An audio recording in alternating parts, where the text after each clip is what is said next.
Powered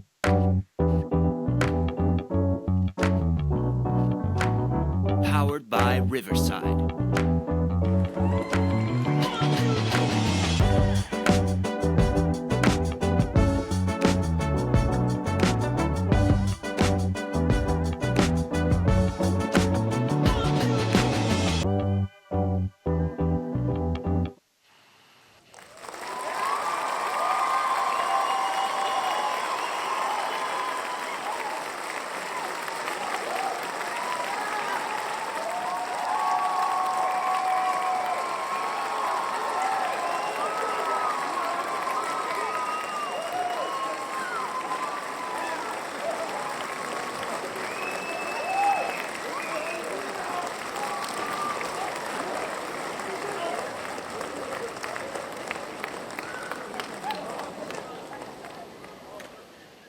Too long for an applause?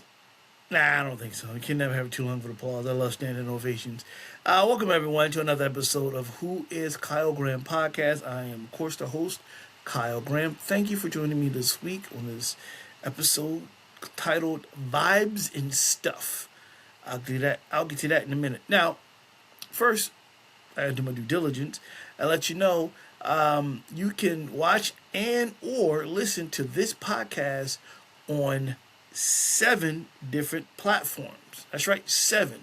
All you got to do is click the subscribe button. You'll get a notification for brand new episodes and bonus episodes of Who is Kyle Graham Podcast. Now, these 7 platforms are, of course, Spotify, YouTube, now Amazon Music, iHeartRadio, Apple Podcasts, Deezer, and Who is Kyle Graham Podcast.riverside.com.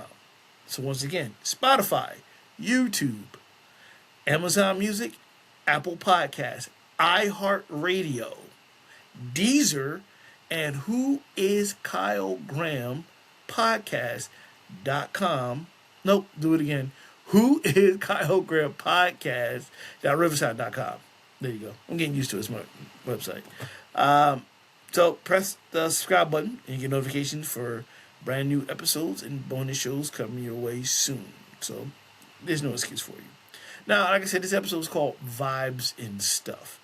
It's called Vibes and Stuff because it's just a topic I want to get into briefly. And from time to time, I will bring up different topics. Nothing too heavy, nothing too political, nothing too religious. Just probably a little silly stuff. Lighthearted stuff that pops in my head that I can speak with you about, because you know we're family. Like, why not? We can talk about stuff like this. You know what I mean? And vibes, meaning, like, for me, I'm single, so when I meet someone, and we kind of gelling together, vibing, and I'm like, okay, that's cool. We got a great, like, nice little vibe. Then you kind of up the ante, get the phone number, talk on the phone. You're talking. I'm over talking guy and a texting guy, and you're vibing. Then, all right, then you take the vibe to, hey, let's grab something to eat. And you're vibing more in person, long form. You know what I mean? Then you go on a couple of dates, and boom, maybe you vibe so much you turn into a relationship. Right?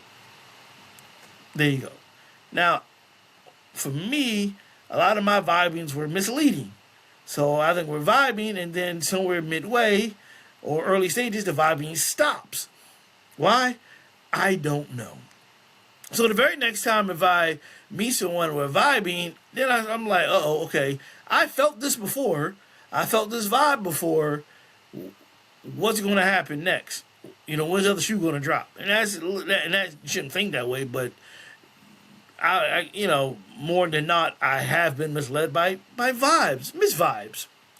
But imagine you're someone in the spotlight who vibing with someone and you let the whole world know about it, and then for whatever reason that person messes up that vibe and cheats on you. Now you turn around and you kind of looking at the world like, yeah, the vibing stop for this reason. I bring that up because Megan Thee Stallion is going through that right now with KLAY Thompson. So Megan Thee Stallion says she's ended her relationship with Klay Thompson amid claims he cheated on her. The Grammy winner 31 told People in a statement, People magazine in a statement last Saturday, April 25th, that she decided to end her relationship with the Dallas Maverick player, 36, several months after they took their relationship public. I've made the decision to end my relationship with Klay, Megan said in a statement. Trust, fidelity, and respect are non-negotiable for me in a relationship, and when those values are compromised, there's no real path forward. I'm taking this time to prioritize myself and move ahead with peace and clarity. Her statement comes after she shared a poignant post on Instagram earlier in the day, appearing to accuse Thompson of, quote, cheating on her and claiming she had needed, quote, a break after dealing with him. Cheating had me around your whole family playing house. Got cold feet, she wrote in her post over a black background. Quote, holding you down through all your horrible, in capital letters, mood swings and treatment towards me during the basketball season. Now you don't know if you can be monogamous. Let me get that right if I get corrected later on this week. She continued. She said, bitch, I need a real break after this one. Bye, y'all. While Megan did not name Thompson in the post, we all know who she's talking about. The pair have gone public with their romance, and the rapper shared several loved up photos with the NBA star in recent months. In late March, she posted a mirror selfie of herself posing in front of the Dallas Maverick star as he held her waist. Thompson gave Megan a powder blue Bentley for her birthday in February, and the two also celebrated the occasion with a tropical vacation. She captioned an Instagram post about the getaway, quote, oh man, I was not ready for this birthday trip to be over. A time was definitely had. Thank you, baby. In January, Megan opened up about the relationship with the Dallas Mavericks player, saying that he came into her life when she at least expected it, because they weren't vibing. While I don't never want to tell anybody not to jump in a relationship just because everybody else got one, I'm not going to tell you to jump in a relationship because you have to. The Hiss rapper said, I didn't even know I was going to be in a relationship, to be honest. Megan said that since entering the relationship, however, this is one of the first times she's ever been just overly comfortable. She added with her signature giggle and, quote, I'm comfy, babe. Yeah, that's crazy. I can't get my words out. What I always say on this show, and I'm going to on this show, and I said in past shows, is her side, his side, somewhere in the middle is the truth.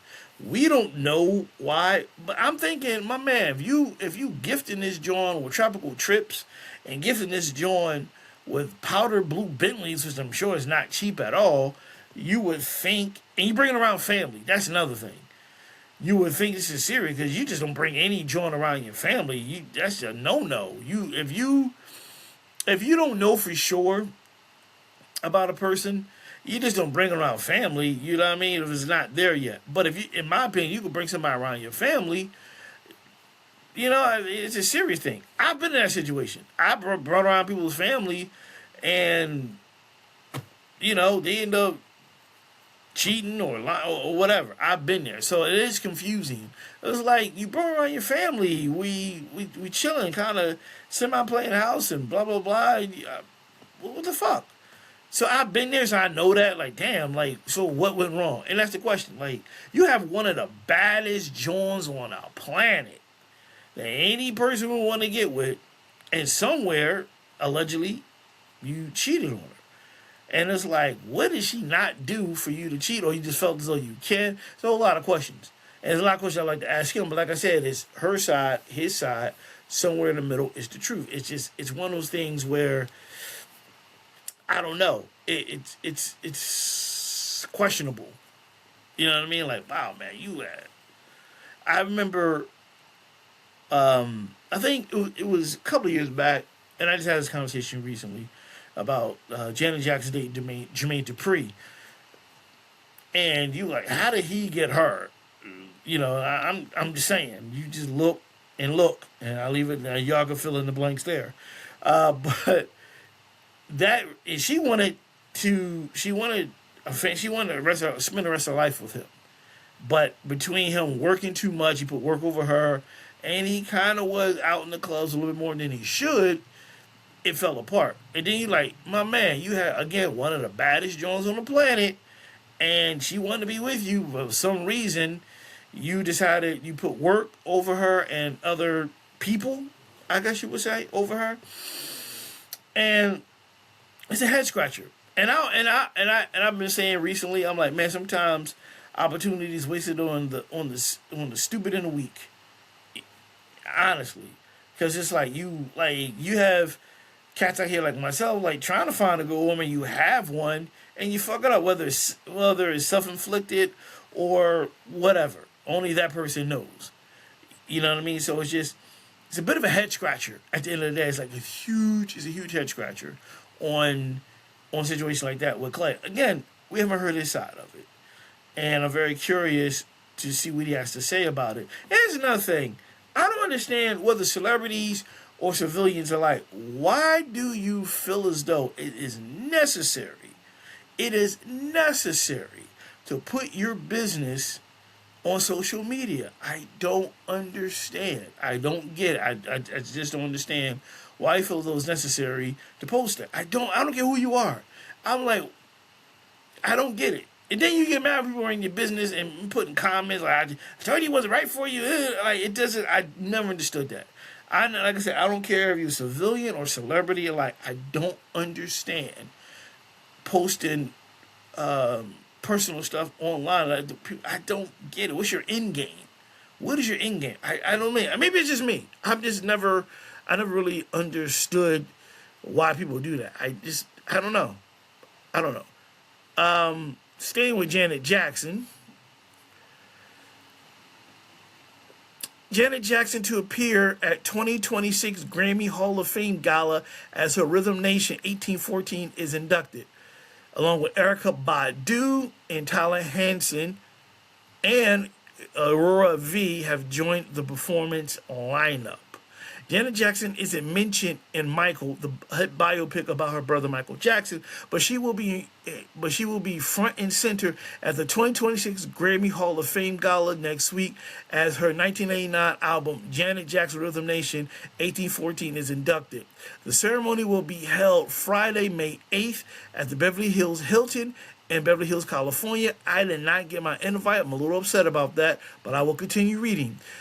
Being inducted into the Grammy Hall of Fame is a Jackson family tradition. Michael's inducted with both Off the Wall and Thriller, his first two albums with legendary producer Quincy Jones. The Jackson 5 made the grade with 3 of their 4 1970 number 1 singles on the Billboard. I Want You Back, ABC, and I'll be there. No, I can't sing, so don't judge me. Rhythm Nation 1814 was Janet Jackson's fourth studio album, although A&M executives were hoping for material similar to that on her previous album, Ka-Chow, in 1986. Jackson insisted on creating a concept album addressing social issues. The company video won a Grammy for Best Music Video, Long For, while the album and its many hits won no Grammy despite receiving 6 nominations across 2 years, and what must have been a huge disappointment for all involved. The album was passed over for a nomination for Album of the Year, a nod that Control had garnered. I'm shocked. I thought she did, but looking back, I think she cleaned up at the American Music Awards, MTV Awards, and I remember Rhythm Nation came out 1814 long form video, and her brother started that with Thriller long form, which is dope, man, because you pretty much having acting sequences around the music video, and it was different and it's entertaining and it was real cool. And it's funny, Rhythm Nation 1814, I can't think of the actor's real name off the top of my head, but he's the actor that played Kane in Menace to Society. He was the little boy looking at them dancing in the factory. He's just like, what the hell's going on? Why are they dancing in this factory? Why there's chaos going on outside? They dancing. They could be helping us. He's that little boy looking at them dancing. He's the one that played in Menace to Society, played, Kane. Little factoid for you cats out there. But kudos to her. I'm going to have to reach out to my agent and manager because I should have got a invite to be at the gala to support Janet. So I'm a little disappointed. I'm calling them out on it. So I'm gonna look into that and let you know what happened because I should have been in California watching it. So I don't know. But I don't get into that right now. There's personal between my agent and my manager. Moving on. Now this is something that I find very interesting and is very funny, and it's just weird. Ray J makes outrageous claims he slept with over 12,500 women, quote, 5 to 10 a day while on tour. If you could have one wish, it would be to unlearn this information. Ray J made an outrageous claim that he slept with 12,500 different women. The Singer 45 said recently in an interview that he threw a huge party after he slept with 10,000 women. Quote, we did a celebration, adult entertainment venue, Booby Trapped. That's a real name, I'm not making that up. Booby Trapped celebrated my 10,000th. I don't say it right, but I'll be correct later on this week. He claimed, I had about 400 to 500 girls that I effed with coming through, supported. It was a massive parade. I'm sure it was a massive parade of STDs. When the interviewer asked him to clarify if it was different partners, Ray J claimed he had slept with 10,000 different people before upping the number to 12,500. But he noted that now that he's older, he has a limit. Quote, I can only F 1,000 more B's. He added, I can't do no more. The interview broke down the math and said Ray J's claim would Adrian claim would he mean he was averaging sleeping with over 1.5 women a day for 30 years. I don't know where half a woman would come from. I mean, I know there's half women. I'm not going to cancel for that. I'm gonna keep moving. Ray J replied, "Yeah, the math is different because we're on tour, we're thinking 5 to 10 a day." The One Wish rapper, he's not a rapper, he's not even a singer, he's an entertainer, previously talked about his claim that he slept with over 10,000 women back in November 2025 during an appearance on another show. He again recalls celebrating the alleged milestone with a party. Quote, here's what's crazy. I just did a big celebration. They did the whole confetti at Booby Trap. He said I was celebrating 10,000 bodies. It's probably 11,900. I don't know if that's for sure, but I know it reached 10 once I got all the way there, he claimed. Lord, help this man. I don't know where to begin with this.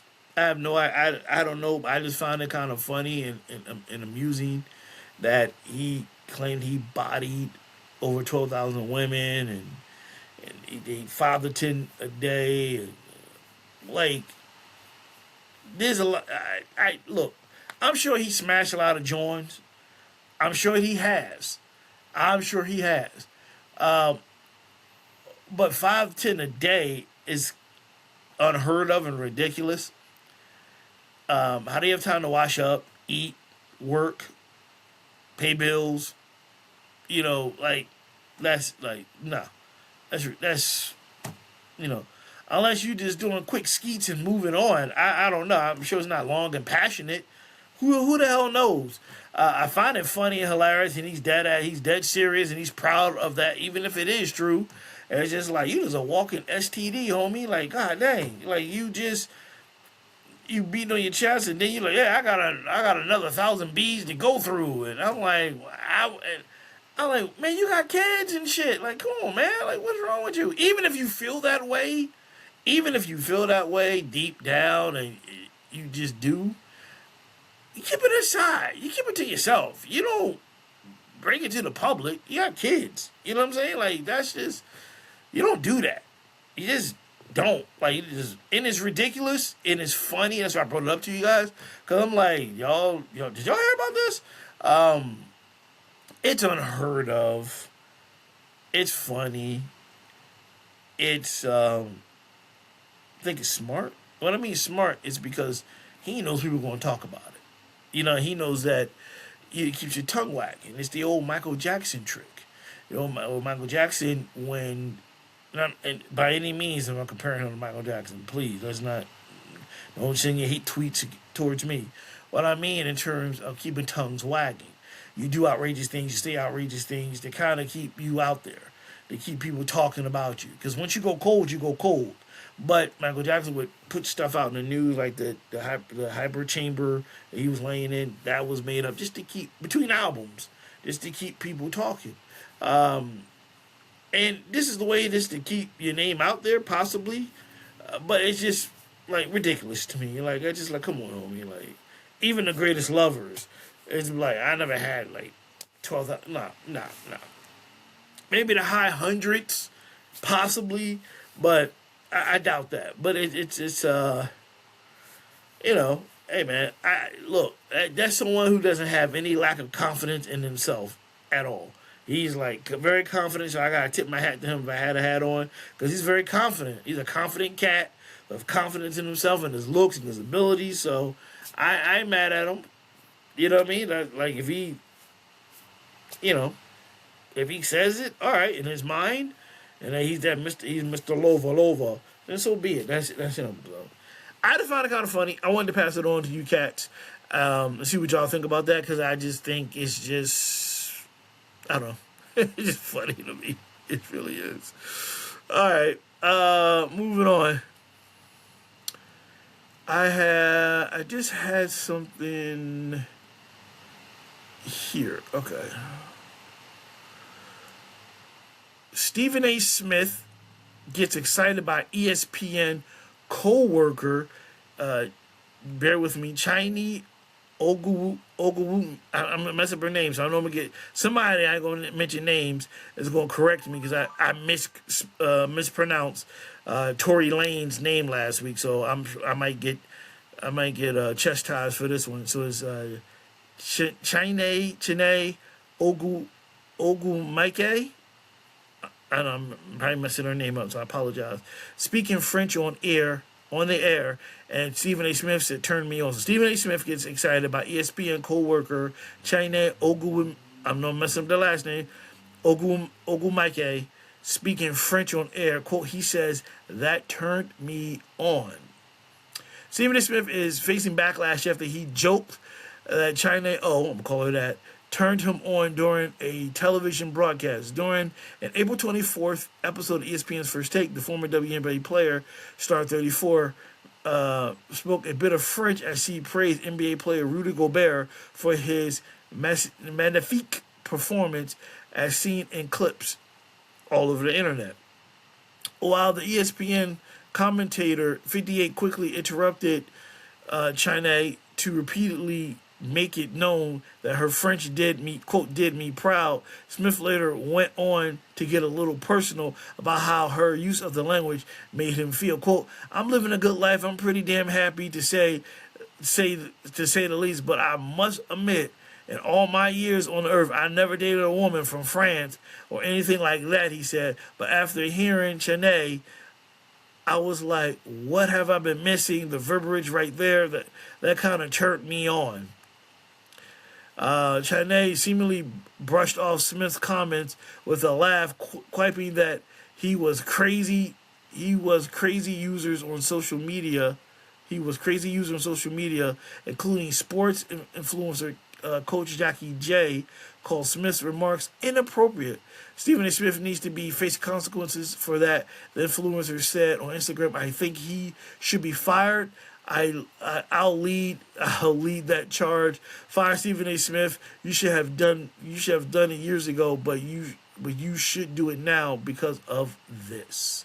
In the comments of her video, many people agreed with Coach Jackie J's take on the situation, including former NFL wide receiver Terrell Owens and Ashanti Plummer, who co-hosted the FUD FUDD Around and Find Out podcast alongside Dallas Wings guard Azzy Fudd. Quote, guaranteed he'll make an apology and nothing will be done about it. It'll be all good, Owens 52 wrote, after which Plummer 31 added, ew. All right. Here's the thing. Was it inappropriate?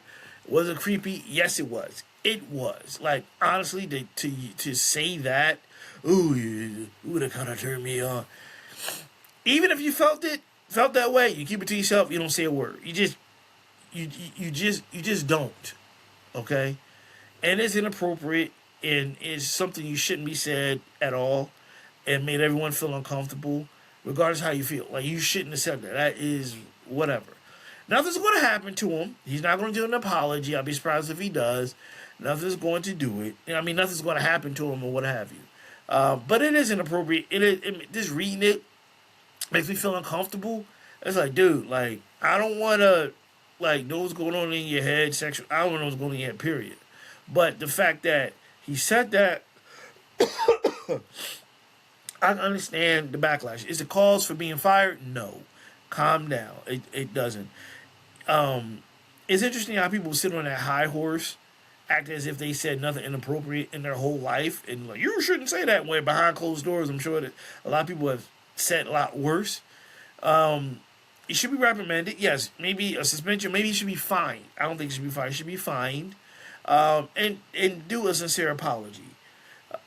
If Shanae, I'm not pronouncing her name wrong, if she is okay with it overall and brushed it off, they're not going to make a big deal out of it. And she might not want the attention, kind of like, whatever, I've heard worse. And he might admit it in a playful way. But nowadays, you have to be careful. You really do. Because people are very sensitive on what you say on the air, especially towards a woman or whatever. And that, it wasn't appropriate. You kind of could, like, regardless if you felt that way, you could shoot your shot behind cameras, because it just sounds swarmy and you making a face and, So I get it, but I don't think it calls for firing. Make them apologize, fine them for it. Then again, like I said, Shanae, maybe Shanae, might dismiss it. I don't know. But I get the backlash. I do understand it, and you got to be mindful of what you say and what you do.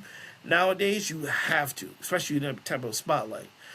Feel what you feel, because no one take that away from you, but you got to be careful, on what you're saying and the backlash from it. And it was wrong. It was wrong. Hands down, it was wrong.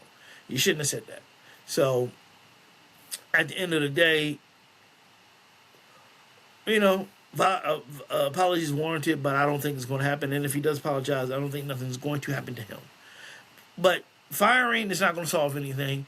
Find him, make him apologize, and then be mindful. Like, oh man, you got to be careful what you're saying. A lot of people are going to come after you. A lot of people don't like what you said, and that's pretty much the gist of everything. Like, you can't be doing stuff like that at all. It is creepy. There's no way around it. It is creepy and it's inappropriate. And shame on him. And I stopped liking Stephen A. Smith years ago. In the beginning, back in the 2000s or early to mid 2000s, the first time I noticed him, when his gimmick now is screaming and yelling, but in the beginning, like in the 2000s, it was authentic, it was original, it was different. And I was like, oh man, this dude is screaming, he's outright, like, it was organic. Then it became a gimmick, and now you expect him to do it. And I can't knock the hustle because he made millions off of him ranting and raving and screaming and all that stuff. This is ridiculous. Oh my God. Like, he make millions off of that. So I ain't mad at that. But after a while, it's just kind of boring and corny because you can tell it's a gimmick. Like, it's probably in his contract, you have to yell X amount of times during the show. Or during the show, because that's his claim to fame, is the screaming and yelling, which wasn't a hurt. Not everyone does it. Everyone does it now. But prior to then, people weren't really raising their voice the way he was raising his voice, and then like making a scene and stuff like that. So now that's a normal thing for him to do, and others to do. Well, when it comes to broadcasting sports, and they're upset and expressing their feelings about said team or whatever the case may be. So I stopped liking him years ago. He just became too gimmicky for me, quite frankly. He became way too gimmicky, Moving on. Let's see. I have something. I had it right in front of me. It was. Let me move up. I just had. Nope. Here we go. And it's FUGEES rapper PRAS turns himself in to begin a 14-year sentence. FUGEES rapper PRAS Michel has turned himself in to begin a 14-year prison sentence while vowing to appeal his conviction. The 53-year-old who was convicted on charges including conspiracy, concealment of material facts, and witness tampering in 2023, reported to the Federal Correctional Institution in Safford, Arizona on Thursday, April 30th. Quote, today is a painful day for PRAS, for his family, and for everyone who believes in a fair system of justice, his spokesperson, Erica Dumas, said in the statement obtained by People magazine. So you continue, PRAS honors the legend, I'll get out, y'all, honors the legal process as he reports to begin his sentence. The Foreign Agents Registration Act related charges that led to his conviction are being vigorously contested and appealed, and his legal team believes the record will show that his rights were violated and the truth was obscure. This chapter is difficult, but is not his final one. The judge ordered Michel to begin his sentence in January before later delaying it until March. He was then given another 30 days, settling April 30th as his surrender date. Dumas said that the FUGEES star intends to fight it on the inside. Meaning not on the inside of his body, inside the prison. Fight it on the inside, like fight it from prison. Just in case you wonder, like, he's fighting from the inside. Nah, because some people think that way. I'm just saying. Federal prosecutors indicted Michel in 2019, accusing him of illegally transferring funds into former President Barack Obama's 2012 re-election campaigns. Just over 3 years ago, Michel was found guilty of charges of conspiracy, concealment of material facts, making false entries in records, witness tampering, and serving as an unregistered agent of a foreign power related to an international conspiracy involving Malaysian businessman Jai-Ho Low, according to the U.S. Department of Justice. He is doing time. Per the original indictment, the Low transferred $21.6 million to accounts belonging to Michel in 2012 for the purpose of funneling significant sums of money into the United States presidential elections. He then paid approximately $865 from the money he received from the Malaysian businessman to different donors to contribute to Obama's campaign. Dumas said that Michel spent the days before he turned himself in with his family.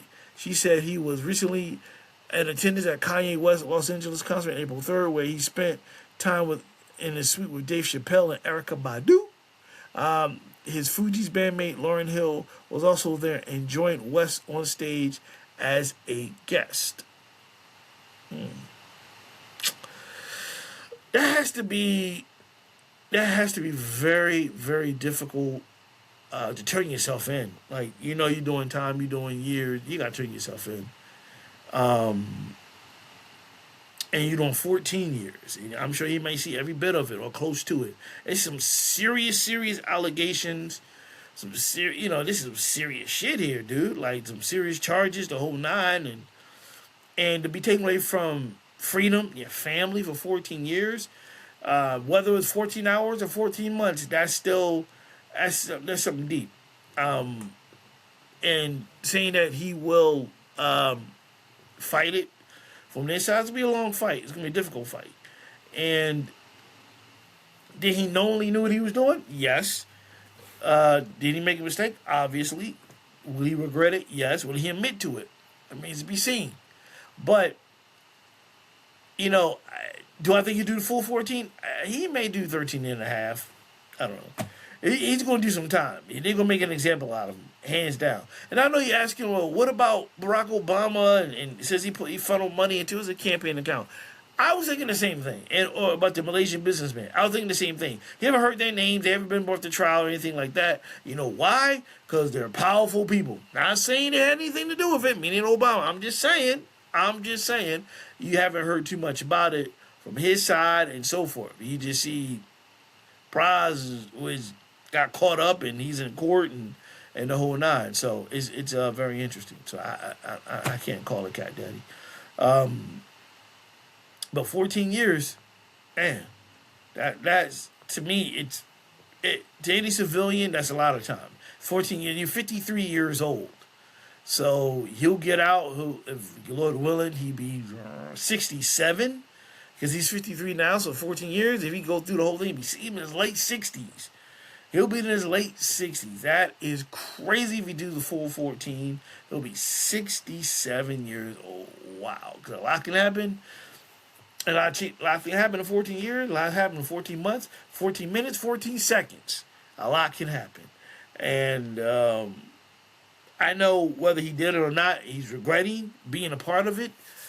Because, again, what we take for granted every day of just getting up and going somewhere and doing what we want, taking trips, and no one's really telling us how to dictate our lives, we take it for granted every day. And here you are for 14 years, people waking you up, tell you when to go to sleep, tell you when to eat, tell you when to shower, tell you when to shit, all types of stuff. We take little stuff like that for granted. We do. We really do. So at the end of the day, I'm sure he'll say his point of view. He'll say somewhere along the line they'll do a behind bars jailhouse stories about that, an interview, his point of view about what happened and why and what he thinks and so forth. But that has to be a difficult thing. Is where you gotta say goodbye to your kids and your family. You show up and you about to like, damn, I'm about to be behind bars for 14 years. And the simple things are taken away from you. You know what I mean? But he did it. He knew there's consequences, and he's paying for those consequences, right or wrong. He's paying for it. And they're gonna make an example out of him. That for sure, he will. They'll definitely make an example out of him, hands down. They will. They just will. I got one. And I just spoke about something similar to this last week. Chris Brown, ex-housekeeper, fighting to show horrific dog attack injury pics. Chris Brown, former housekeeper, is fighting to show graphic injury photos in court, which she says shows the aftermath of a dog mauling her at the singer's home. According to court docs obtained by this article, Maria Alavila, who sued Chris over the 2020 incident, is opposing his effort to block her from introducing the images as evidence in their upcoming trial. Maria argues the photos are clearly admissible to show the severity of her injuries, pain and suffering, and emotional distress from the ordeal. She said if she can't show them, it would be hard to prove her damages. It's press reported that Chris and Maria are scheduled to face off at trial on June 15th, where she will be seeking $90 million in damages. Where she get that amount from is beyond me. No wonder that man is doing back-to-back tours. Ahead of the trial, Chris has been making moves to make sure Maria isn't allowed to bring up his arrest for assaulting his ex-girlfriend Rihanna. The judge has yet to rule. Well, my question is this: one has nothing to do with the other. You know what I mean? Like, his dog attacked you. He didn't attack you. So why bring up something from the past with Rihanna where he didn't physically touch you? It's more so his dog. So unless you're going to come up with, like, he's so violent, he taught his dog how to attack women. Who knows? And I'm more just sure there's more stories to this. And as always, his side, her side, somewhere in the middle is the truth. And what was interesting about this, and I just said this last week when I brought up the Chris Brown and Usher tour. Last thing you need is a distraction. You know, this happened in 2020. The trial is happening, I think, about a week and a half before the first show. Yeah, and I don't think it's going to really affect anything, quite frankly. I think people are still going to buy their tickets and show up, and that's usually what happens. So it's not a huge thing. It's not current. It's from years ago. But I just kind of question, why would you want to bring up the Rihanna thing when it had nothing to do with this situation? And I think it's probably to get leverage, again, on the jury. Like, look, like, he just have this history of violence. He just passed down through him to his dogs, and they attacked me. Or there's a situation she bring up. Maybe he threatened her or hit her. Who knows? But one has nothing to do with the other. It's apples and oranges, apples and pomegranates, whatever.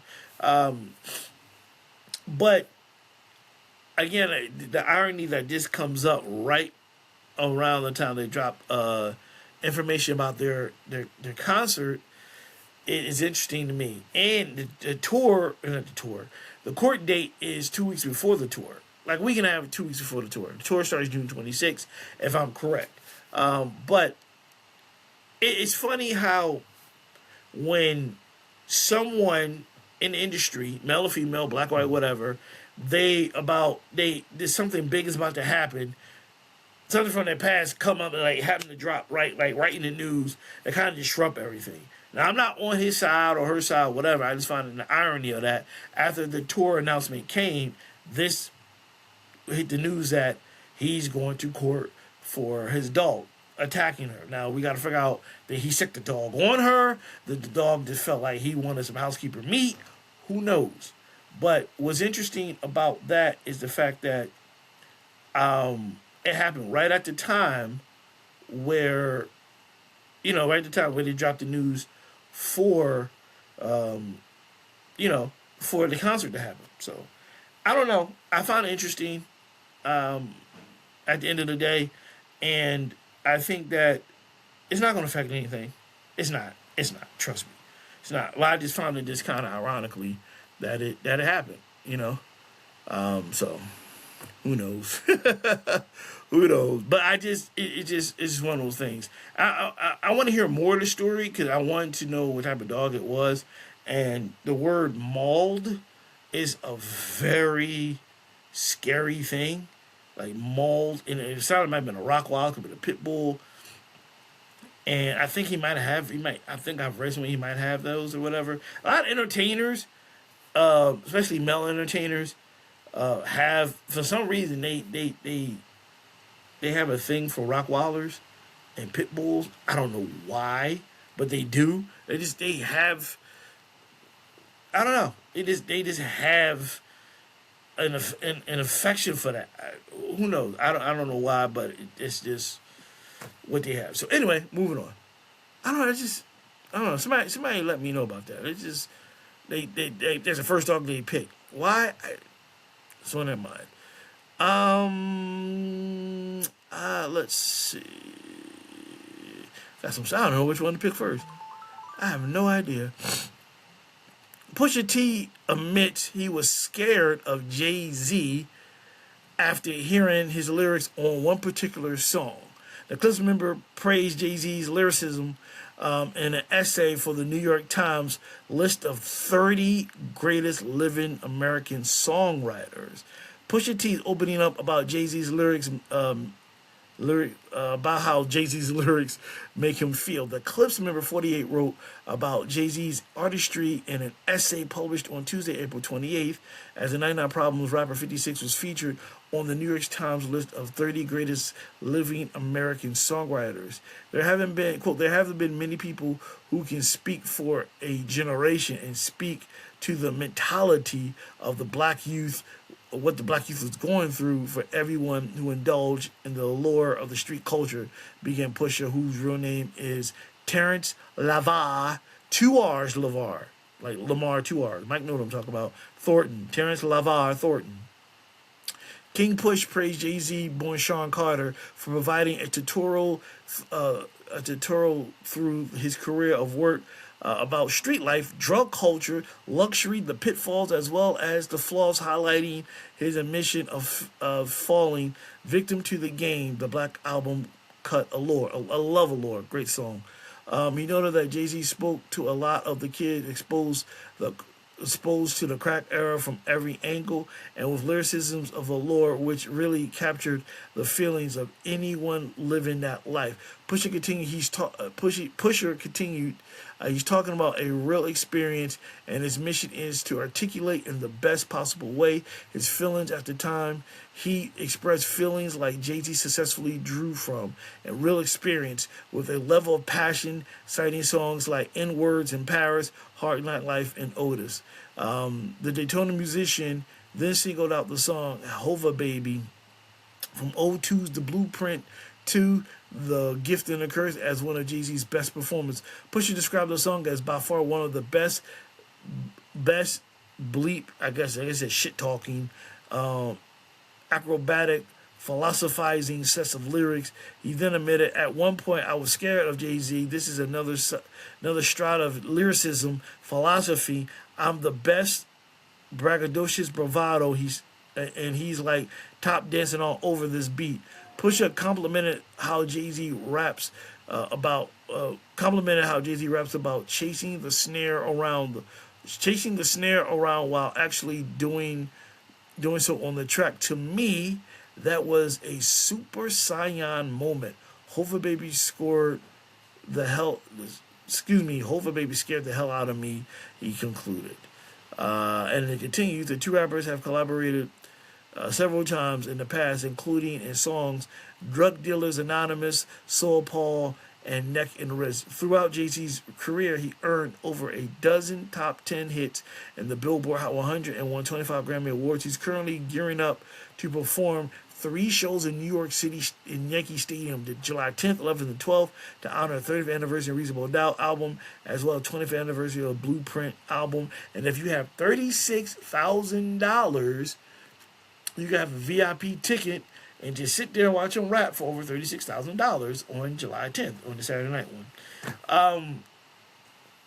I never garnered Jay-Z as a songwriter, and that's because, from what I always told, he never really, like Biggie, never really wrote anything down.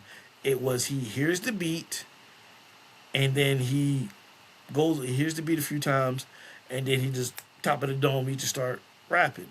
So I take it as songwriter as you literally writing down stuff. So I guess that's considered songwriting. I don't know, but from what I know of him, and in the past they would say, like him and Biggie, how they bonded. They both, they figured out. I forgot what song they was about to do together, and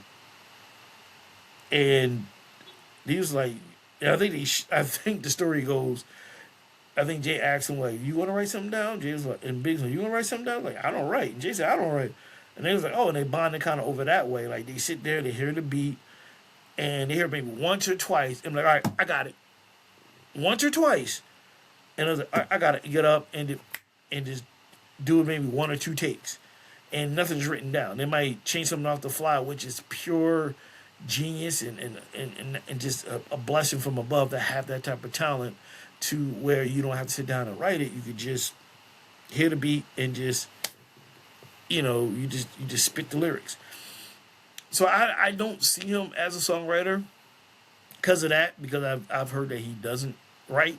He just do everything just verbally. You know what I mean?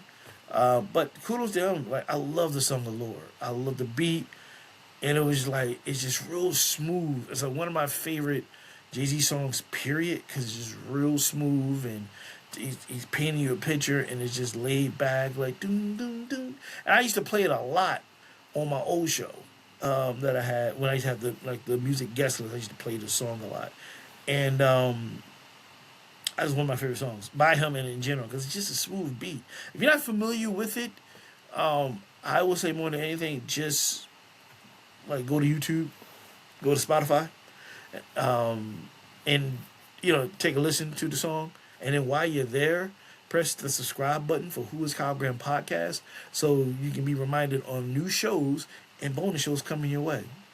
And the same on iHeart, and the same on Amazon Music, and Apple Podcasts, and Deezer, and Who Is Kyle Graham podcast.riverside.com. Now you won't get the Jay-Z music on there, but you'll get this show and and bonus shows and new episodes. Figure I'd put a quick plug in there. All right. Let's see what I have before I wrap things up. I think I got one or two more things. Okay. I'll do this one because I don't want to end on a sad note, so I'm gonna do this one first. And I brought up Menace to Society earlier, and what I have here is and you might not know him by name, but I'll describe to you who he played in the movie. Menace to Society, more bad news for Samuel Monroe Jr., actor, is on life support. Samuel Monroe Jr., best known for his role in the 90s classic film Menace to Society, is currently on life support in LA hospital, and his family was just given a disheartening update. Shauna Stewart, Samuel's wife, tells TMZ, in addition to battling meningitis, doctors on Tuesday diagnosed a 52-year-old with MRSA pneumonia, a severe and fast-moving lung infection. Samuel has been put on additional antibiotics, but Shauna tells us they can do not much else they can do for the actor. I lost my background, y'all. Ain't that something? I lost my background. Sorry about that. My visual effects has gone away. You see the office behind me. But anyway, sorry about that. My background. I just noticed my background left me. The family created a GoFundMe as he is essential medical bills are piled up, and they hope fans will help no matter the amount they can spare. Among those who have already donated is Big Boy. The GoFundMe reads in part, the funds raised will go directly towards covering his mounting medical bills and providing for his children during his incredibly difficult time. Every donation, no matter the size, will help ease the burden on Samuel's family and ensure that Kingston and Brooklyn have the support they need while their father fights for his life. The actor has appeared in a slew of film and television shows, including Tales from the Hood, Set It Off, and Players Club. Out All Night and NYPD Blue. Samuel also appeared in Don't Be a Menace to South Central while drinking your juice in the hood. Say that 5 times fast. With the Wayans brothers, spoof 1990s LA-based crime drama. All right, so he's the one that actually killed Kane at the end of Menace to Society. He's the one, what's up now, partner? That's him, the one who's like, hey, yo, I don't like the way you diss so he came to Kane's crib and Kane stopped him out. That's him. He's the one that that's sick, and I'm sorry to hear that, and it is very sad that he's going through that. My thing, I'm saying condolences, he didn't pass on, but go look up the GoFund for him, Samuel Monroe, and he's young. He's a young cat, dude. Like it's you gotta appreciate stuff while it's happening. You gotta appreciate people while while they're still here and everything, and you have to do that. You gotta appreciate it. I've been through it recently, so I already know. But you definitely, you just need to appreciate stuff. You never know when sickness is going to hit you. and he's still a young cat in his 50s. He got kids and he got a wife, family and friends alike, and hopefully, it'll pull through because the doctors, as I say, the doctors don't have the final say. The Lord has the final say, and he pulls through. Go to the GoFundMe, look it up for him, and just hopefully he gets through that. I hate to see things like that, and I know what it's like with the health issues and so forth. But look up the GoFundMe. If you got something, how about Samuel Monroe? He entertained us for a lot of years in different projects throughout the 90s, and look into that. One more. I think I got one more. One more. Let's see what I have. Oh, this one, it was, I just had it. Let me see. It was, here we go. I have a French Montana and Rick Ross set for Versus event. I haven't heard from Versus in a long time. Everything you need to know. It's been a long time since I heard anything from Versus. All right, so let me see here. All right, so French Montana and Rick Ross are next to step in the Versus stage following Tank and Tyrese's turtleneck spurring appearance back in March. As always, we're breaking down everything you need to know about the latest Versus entry, including how to watch and more. How to watch French Montana Rick Ross's Versus event, billed as both celebration of the biggest club anthems and the biggest party. French Montana and Rick Ross Versus is sure to feature no shortage of breakout moments. French and Rose notably have collaborated in the past, including in 2012's Excuse My French single Pop That and this year's Mink in Miami with Max B. To stream the event on May 7th at 9:30 p.m. Apple Music is where you need to be. In the meantime, start getting your setlist predictions together with the help of the Versus cheat sheet playlist. And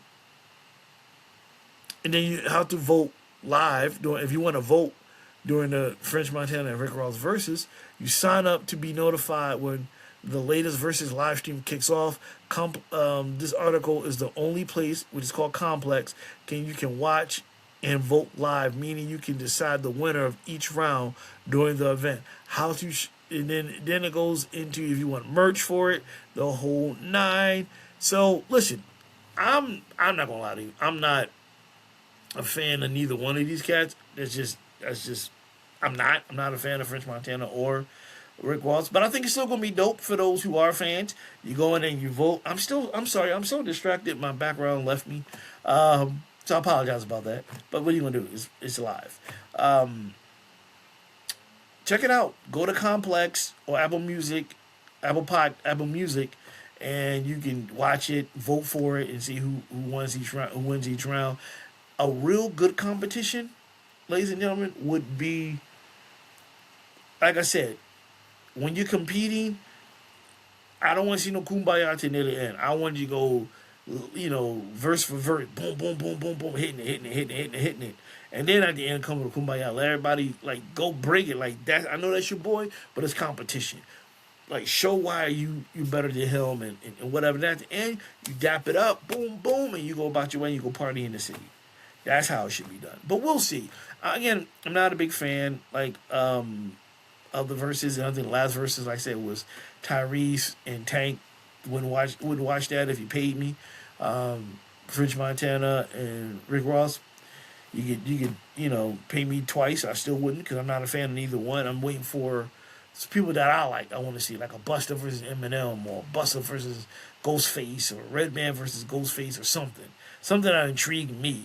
You know what I mean? So, but everyone else out there, you're fans of Rose and French Montana, go check it out May 7th on Complex or Apple Music, and you get to vote, see who wins, and let me know. Let me know how you feel, and let me know what you think, and I'll report it here on the podcast. So just let me know. All right, I'm gonna wrap things up because my background left me already and trying to tell me to wrap the show up. But you see my office here, what I call the studio.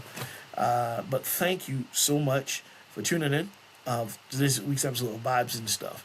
And each week, like I said, I'm gonna come on with some different topics, something interesting, just to like kind of just because it's on my mind. I like running past you guys, and eventually I'm gonna do a live stream where you could just go in the comments and you can just comment whether agree or disagree on what I'm saying and putting out there and so forth. So it's totally up to you guys. So I appreciate that. So again, press the subscribe button. You go to Spotify, YouTube, Amazon Music, Apple Podcasts, iHeart, Deezer, Who is Kyle Graham Podcast .riverside.com. Press the subscribe button. You know what I mean? Like just let the word know and get in the algorithms and more likes I get and so forth and comments, it moves up in algorithms. People can see it, they'll know about it, and of course they're gonna say, well, who is Kyle Graham? And that's an easy title to remember because it's my name.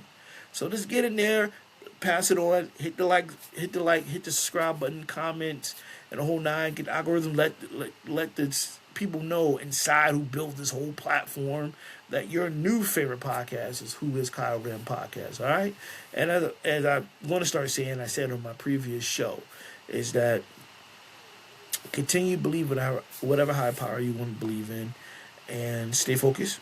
And obstacles will arise. You got to figure out how to get around that, and try to, at the end of the day,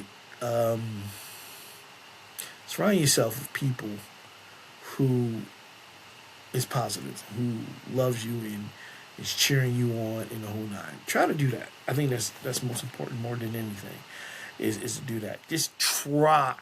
It's easy to say and hard to do, but it's one of the things we need to try. You know what I'm saying? So that is it, ladies and gentlemen, boys and girls. Lord willing, I will see you next week. I'm going to try to get this background fixed. It comes and goes, but it is what it is. You're not here to see the background. You're here to see this right here, the smile, the charm. You know what I'm saying?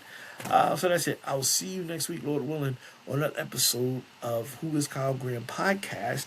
I'll see you then. Have a great week. Be safe out there. And I'm out. Later.